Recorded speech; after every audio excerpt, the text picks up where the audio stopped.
Eventually, him and I broke up. I read the Bible more, I prayed more. I realized that for me to be that way is wrong. The people I was hanging out with at the time, they all pressured me to get with him, to explore this part of myself that I should just not have given into that temptation. Does that make sense? Yeah, it actually does. I'm no longer mad at you. I just feel bad for you.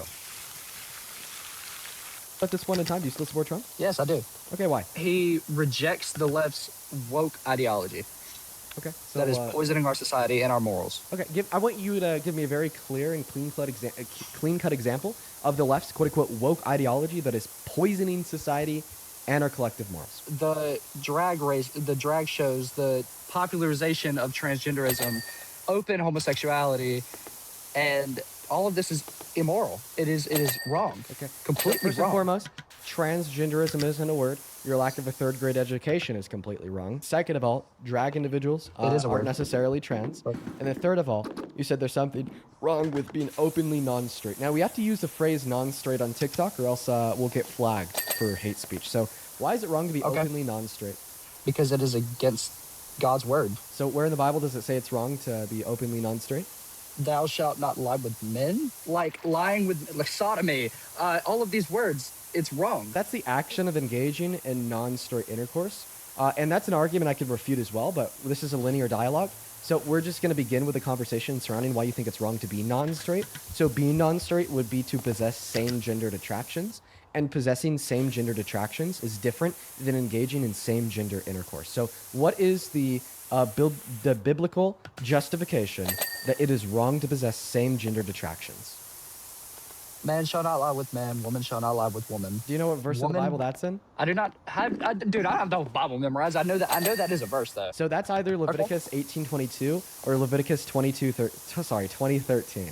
So are you telling me that the moral code described in the book of Leviticus is accurate and true today? No, not all of it. Obviously not. Obviously not all of it. The world has changed. So why would you say that some of the morality described in Leviticus is accurate, but some other principles of morality described in Leviticus aren't accurate? How do you determine what moral teachings inside of the book of Leviticus are and are not accurate? Because, let's see, women no longer have to leave the camp if they are on their time of the month and have to lay there unclean for, however long. That's not true anymore. You know what I'm saying? That's not a thing. So you're not answering my question. I'm asking you, what is the framework that you use to determine what moral teachings in Leviticus are accurate and what moral teachings in Leviticus are inaccurate? If it matches up with how Jesus taught and how the apostles So basically, if Jesus said something opposite or contrary to what was said in Leviticus, then it's no longer true? I feel you're about to refute me pretty big here. Yeah, I am, because if we want to You got something coming. You got something coming. If we want to trust your framework here, well, then therefore, because Leviticus 45 verses 44 through 46, Leviticus 25 verses 44 through 46 say that slavery is okay, and nowhere Absolutely in the New right. Testament does it explicit. What? I'm saying that's true. I'm saying that's true. Like, it's not, slavery is not okay, but Leviticus says it is. Okay. I'm saying you're correct. Leviticus You're says correct. it is. Yes. And Yes, because absolutely. nowhere in the New Testament, nowhere in the Gospel does it explicitly say that slavery is not okay. Therefore, in accordance with the argument, if it's wrong to be gay, then it's right to own slaves. People think, therapy can't help me. What are your thoughts about that? Therapy helps different people at different stages of their life. And there are some people who go to therapy. No, that is not how you should be taking this at all. How so? Because enslaving, okay, first of all, nobody should serve anybody except God. Nobody should kneel at anybody's feet except at the foot of God. That's not what God said. Isn't it though? No. Leviticus 25, 44 through 46, God says that you may get your male and your female slaves from the countries around you. However, you can't enslave one of your own. He basically told the Israelites that they could enslave people that aren't Israelites. It even explicitly said that they may own them as human property for life and even bequeath them as property to their children when they die. Slaves were part of life back then. Am I wrong? Slaves were an inherent part of their culture. You're super wrong, because what happens in Exodus? The Israelites were slaves. Yeah, and what did God do? He helped them escape. Yeah, he unleashed 7 plagues and famines on their enslavers to eradicate and kill them all to ensure that they weren't victims of slavery. So if your argument is that God was saying that slavery was okay because slavery was normal, then why the hell would he kill the Egyptians by unleashing 7 plagues and famines on them if he was Because that's okay what with you it get for because it not was believing normal? in God. Because they didn't believe in God. So the argument is that he didn't unleash those plagues and famines because his people were enslaved, but rather because the enslavers didn't believe in God. So you think that it's worse to be an atheist than to be an enslaver? To be an atheist it doesn't get you anywhere after, okay? To be an enslaver, you can, at the end of your life, confess your sin and be forgiven. But to be an atheist, unless you turn to God, then by some people's beliefs, you go to hell. Your statement is maybe it is worse to be an atheist than to own slaves. So in America, Yeah. being an atheist is legal, being a slave owner is illegal. Do you take problem Right. with that?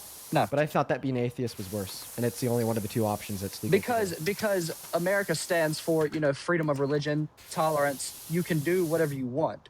Wait, no, but now, That's you're saying their But now problem. you're saying a freedom to be or to do something that is worse than owning slaves is something that you agree with?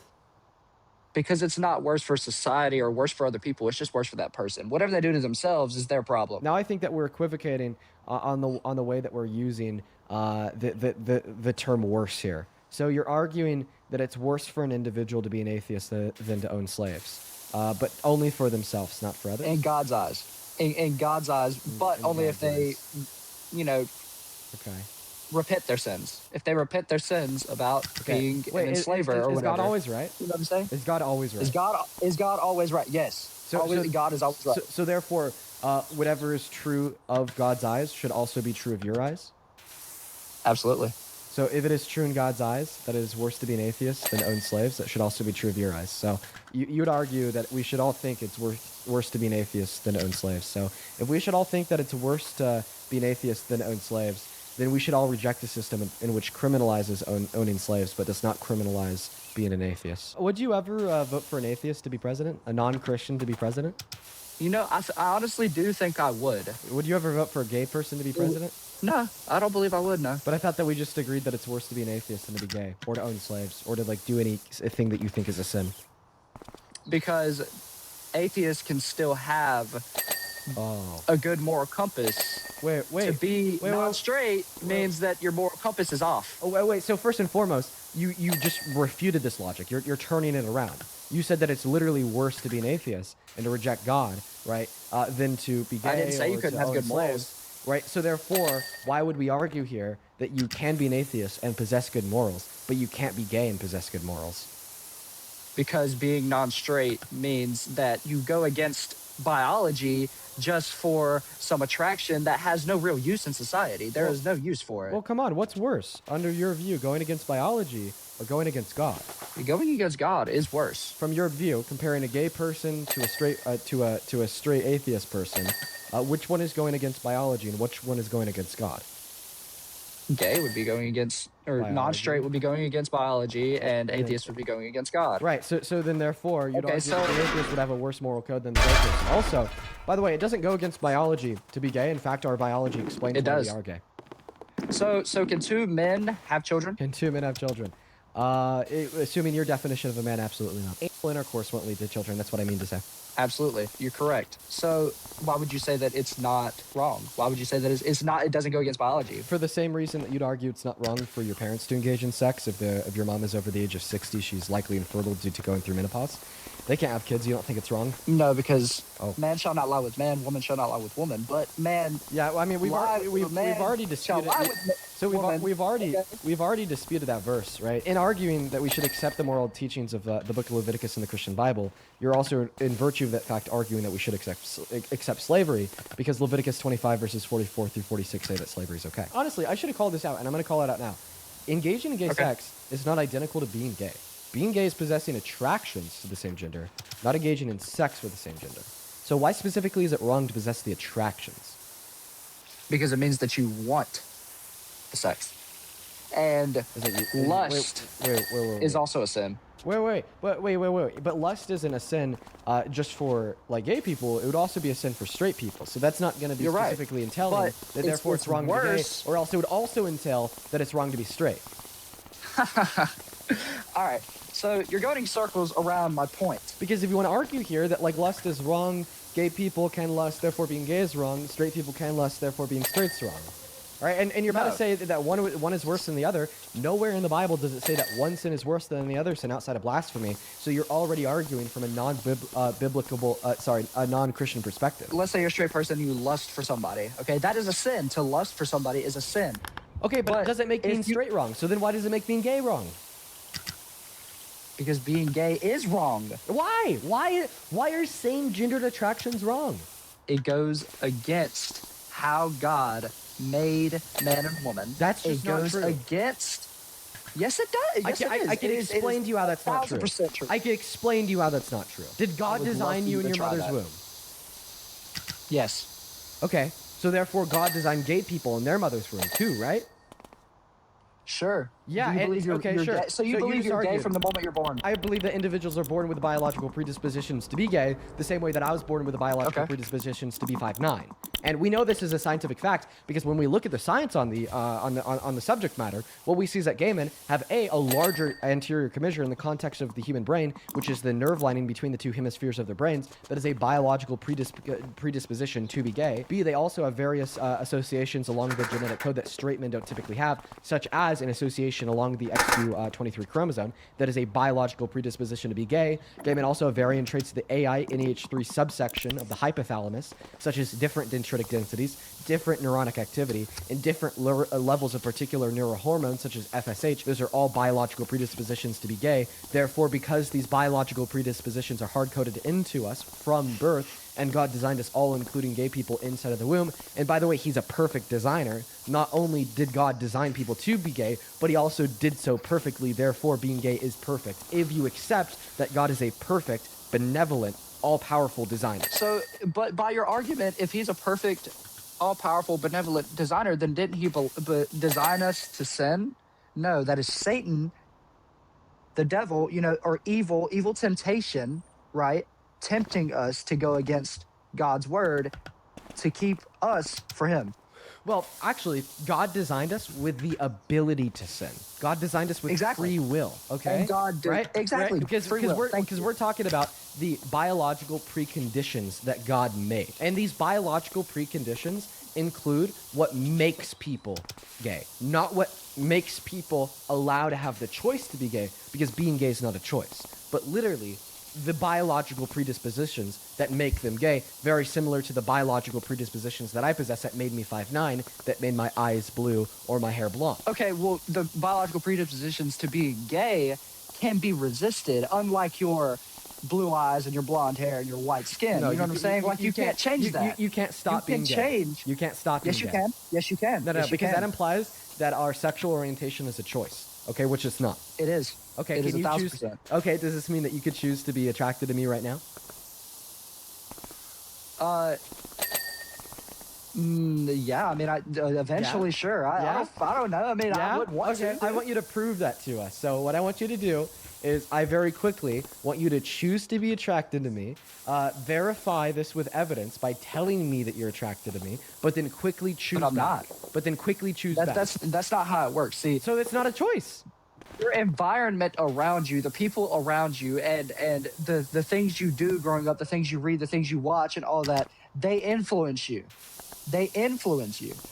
If you read the Bible growing up, and if you go to church, or if you don't go to church, this is also, by the way, another false argument, because your environment cannot influence the size of the anterior commissure in your brain, yet gay men have a larger one. Your environment cannot influence associations on your genetic code, yet gay men have an association on the XQ23 chromosome. But even if they could, this would still imply that it's not a choice, right? Like, for instance, people that live in towns with steel mills in them live significantly shorter lives on average because of the pollutants in that city's air. Now, that was their environment influencing them. Now, did they choose to live a shorter lifespan because of the pollutants in the air in the area? Absolutely not, because rather their environment forced it on them. So if you're arguing that one's environment would determine their sexual orientation, then you're still arguing that people can't choose their sexual orientation, as it is rather forced onto them by their environment. But still yet, it is not true that your environment can impact your sexual orientation, else all of the scientific facts surrounding the biological predispositions that I've already gone over 3 times with you are things that we wouldn't expect to see. Not going to church doesn't change your neuroanatomy, okay? Not being Christian doesn't change the associations on your genetic code. Yet we see these dispositions to be true of gay people and false of straight people. How do you explain that? So your environment, I include your environment not only as, the air, the things around you, but the people around you, the things you watch, the things you do. But those things can't impact your interior commissure or genetic associations. So that doesn't matter. It can impact your will. Well, it does matter because it does matter because then why do we see these associations in gay men that we don't see in straight men if it's all environmentally driven and environment can't change? I didn't say it was all environmentally driven. If I take your word for granted here, and we do have true genetic predispositions to being gay, okay? No, you don't need to scoff at me. It's okay. Well, I am scoffing at you because you're wrong, and I feel like you should know it. I feel like I'm very obviously describing to you why you're wrong. An environment is what you are attributing to the cause of being gay, while also accepting that an environment cannot onset these biological predispositions that are dimorphic amongst individuals with different sexual orientations, like the size of your anterior commissure, like the traits and size of your AINH3 subsection of your hypothalamus, or like the associations along your genetic code. Your hypothesis is strictly disproven by the scientific evidence that we know has proven to suggest these dimorphic traits of the human genome, of the human neuroanatomy, and biology as a whole, that are true of gay people and false of straight people. You cannot explain your hypothesis, justify your hypothesis in knowledge of these facts of the dimorphism of the biology of straight people compared to gay people. You can't. So but you said yourself that we have free will, correct? But guess what? Free will can't change your genetic associations, like free will can't change the color of your eyes. You're right, but there's no explanation. There's no explanation. I don't see how you liken. I don't see how you liken being gay to having blue eyes. That is not in. There's no possible way it is that inherent to your being. And the only reason that you make that argument is because you're a homophobic bigot who doesn't care about reality, doesn't care about what the facts are, doesn't care about what the evidence suggests, but just cares about what you were told growing up inside of a incredibly conservative echo chamber. So here, how can you sit here and tell me that there's no possible way that the science would onset your sexual orientation when, that our biology would onset our sexual orientation when that's what the science tells us, and the science contradicts any hypothesis that you've set forth insofar as what you think decides our sexual orientations? What is your evidence that being gay is a choice? What is your evidence that being gay is onset by your environment? What is your evidence that you're right? Because I've given you evidence all day long. I've given you so many different data points. I could give you study after study after consensus. What can you give me? What can I give you? My own experience, buddy. What does that mean? All right. I don't even care who's in this live. I don't care. I came out as bisexual in senior year, last year, okay? I had a boyfriend. Oh boy. Yeah. And this is this is the way it goes most of the time. No, just listen to me, okay? Just listen. So eventually, him and I broke up, and high school ended, right? So I started to get closer to my fate back in October, and I read the Bible more, I prayed more. I realized that for me to be that way is wrong. And I am not that way anymore. I completely repent of that sin, and I am completely straight. No, I have a girl I'm talking to, okay? I've had girlfriends since then. That's it. And I can tell you that the people around me, the people I was hanging out with at the time, the things I was watching at the time, they all pressured me to get with him, to explore this part of myself that I should just not have given into that temptation. Does that make sense? Yeah, it actually does. It makes perfect sense. I am no longer mad at you. I just feel bad for you. From my perspective, as a straight man, the concept of changing my sexual attraction is just as alien as ET, because it's something that I know I can't do. It's something that I know I couldn't achieve if I tried. Okay? But from your perspective, you see things differently. You are not a straight man, you are a bi man. And being a bi man, that means that you are attracted to both men and women. And what you've experienced in the last year, 2 years, is a pressure to subjugate yourself to a suppression of your attractions towards men. And you are confusing a choice to suppress your same-gendered attractions as a choice to only be attracted to women. And that is very easy to confuse because they seem quite similar to one another, but they aren't. A choice to suppress your same-sex attractions is not the same as a choice to only be attracted to women. Now, this is why study after study after study after study has demonstrated time and time again that closeted gay men are more likely to be homophobic than straight men. It's because it makes that confusion easier.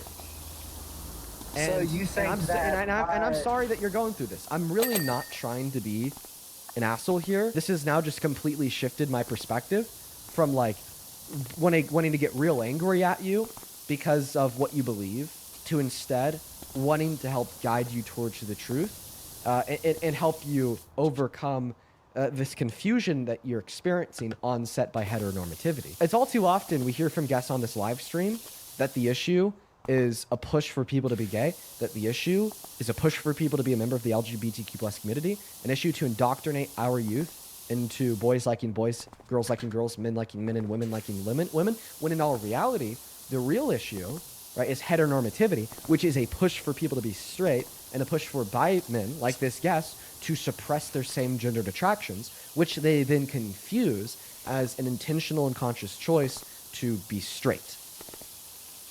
So I don't agree with you on the fact that you're saying that the problem is the pressure for a heteronormal society. Okay, I don't think that is the problem. I believe the problem is the push for more LGBTQ plus members in the society. I believe that is the problem. All the pushes from the LGBTQ plus community, people on the left, gay people, bi people, lesbian people, allies like myself, is just simply, right, a push for you, right, feeling confident in being you, is a push for you feeling allowed to express yourself the way that you were made and the way that you can't change.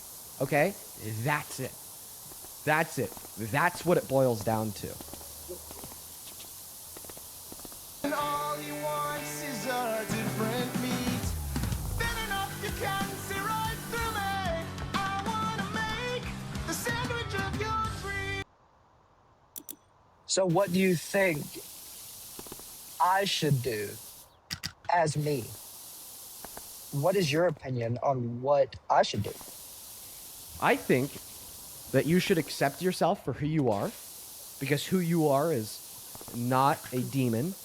Who you are is not immoral.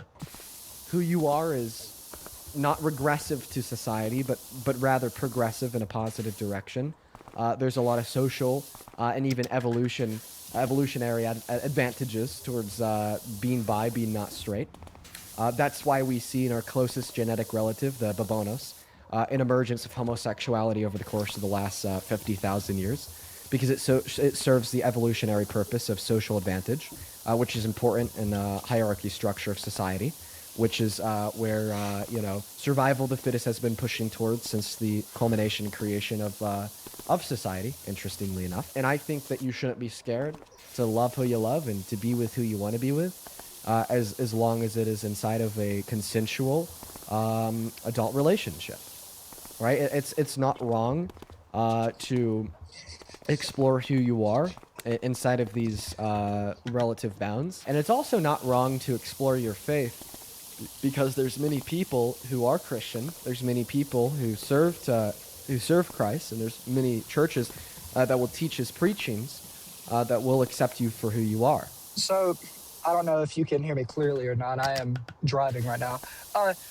I believe that I was wrong, that it was truly temptation that led me to do that. That is my belief, and I accept myself for who I am. And I am no longer who I was back then, because, people do change. It is possible to change. Hey, sir. Now, you may not Sir. agree when I say I can change from I'm being sorry. bi to being straight. I'm sorry, sir. You cannot be driving on TikTok Live. Unfortunately, unless you could pull over or something, I'm going to have to move on. No, I'm riding. I'm not driving. I'm riding, but like I'm saying, you're driving down the road. Oh, like you're in the passenger seat? You want me to turn my camera on? Yeah, I'm in the passenger seat. Do you want me to verify that by turning my camera on and showing you? Or? I trust you. I trust you. Okay, go ahead. Like I said, you may not believe me when I say that, I can change from being bi to being straight, but I believe that I was never truly bisexual. I was just led to believe that by the temptations that I felt, the people who told me to feel this way, and the, Satan getting in my mind thinking that it was okay. And that is my belief, and one thing I would like to make clear to you is that everybody can have their own opinions, and you do not have to get angry about their opinions. Okay, you do not have to feel any kind of way, because opinions don't hurt you. Here's the thing. Your opinion is harmful. Your opinion drives people to self-unaliving.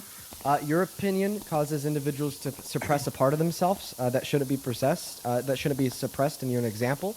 Last thing I'll add on here is that your opinion has already been tried and proven false, okay? You're not the first, quote-unquote, ex-bi man, ex-gay man that has had this quote-unquote revelation that your sexual attractions are a choice and onset by your environment and can be changed by a different environment.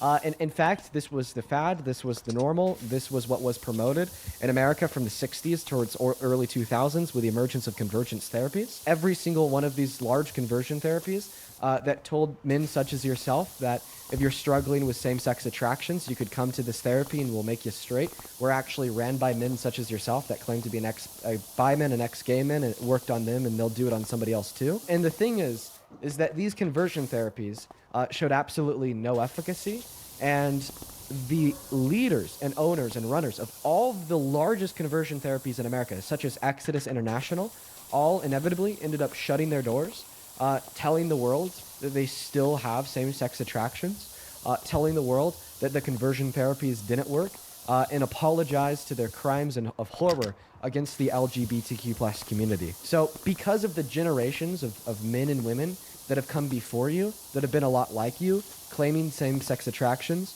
quote-unquote turning to the Lord, then becoming straight, then turning around and selling that same service to others for a profit, because they've all came to the same unanimous and univocal conclusion, which is that their therapy didn't work on themselves or anybody that they served, and that they apologize for their high crimes against the LGBTQ plus community.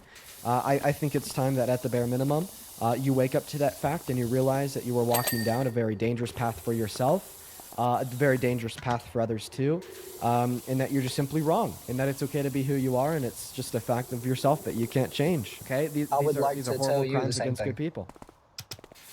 I would like to tell you the same thing. You can be wrong and it still be okay, and it's you can be who you are. I can be who I am, and my beliefs cannot be my opinion. Having an opinion cannot be harmful.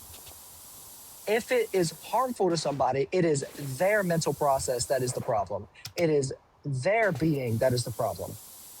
That's just not true. So you reference somebody self-unaliving, right? Opinions. Me saying something Opinions is not.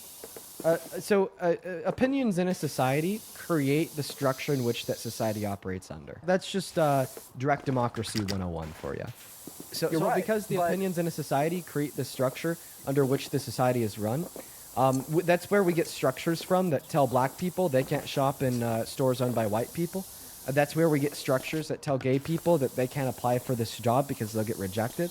That those opinions create structures in society that tell men that possess same-sex attractions that they are wrong, destined for hell, and that they need to go to this conversion therapy that will inevitably never work. Opinions can be very harmful, especially when they're untrue. And I think that it's important for us to predicate and base our opinions on the preponderance of fact and good reason. The only way for society to inevitably serve in the most benevolent way to the interests of the most people possible is when we try to track logic and track truth and be reasonable people. Being unreasonable is what led to slavery. Being unreasonable is what led to segregation. Being unreasonable is what led to the patriarchy. And being unreasonable is what has led to heteronormativity. This whole time, I've been giving you the data, the facts, and the reasons to dispute what you believe in and why. Every point that you've made, I've been able to combat with 5 reasons insofar as why it's wrong. And every point that you've made, I feel like it's only been predicated on your own emotional experiences compared to any legitimate form of reason or fact. And for that reason, I think it is clear that in this conversation, I'm right and you are wrong. And I hope that one day you're able to recognize that fact, not only for your own sake, but for the sake of many others. If you don't change your mind, you are going to live a very miserable life. And hopefully, I would say that the likelihood that you change your mind at some point in the future is incredibly high. You know, I think that 50 years from now, we're going to be living in a very progressive society, much more progressive than it is today. 50 years from now, I mean, you're maybe 20, you're going to be around 70 years old. I'd argue by then, you know, there's a good 85 to 95% chance that you're going to realize Dean Withers was right all along. And, you know, all I'm trying to help you out here to do is to save yourself from as most of that misery and self-denial as possible by waking up to that fact sooner rather than later. I have one question for you. This is on a completely unrelated subject. How old are you? I didn't hear if you've ever said. Yeah, I'm 21. Okay, well, good for you for being so young and getting out here and showing your opinions and debating with people. That is I agree that debating is very productive, and I do support the fact that you do that, and that's why I joined. Yeah. So thank you for the time, the conversation. It was very intellectually engaging. Yeah, you have a good rest And of your day. God all bless right? you. Yeah, God bless you. Yeah, you too. God bless you too, man. You know, I view that as a little bit less of a debate and more so just, you know, like a screaming wake-up call, man.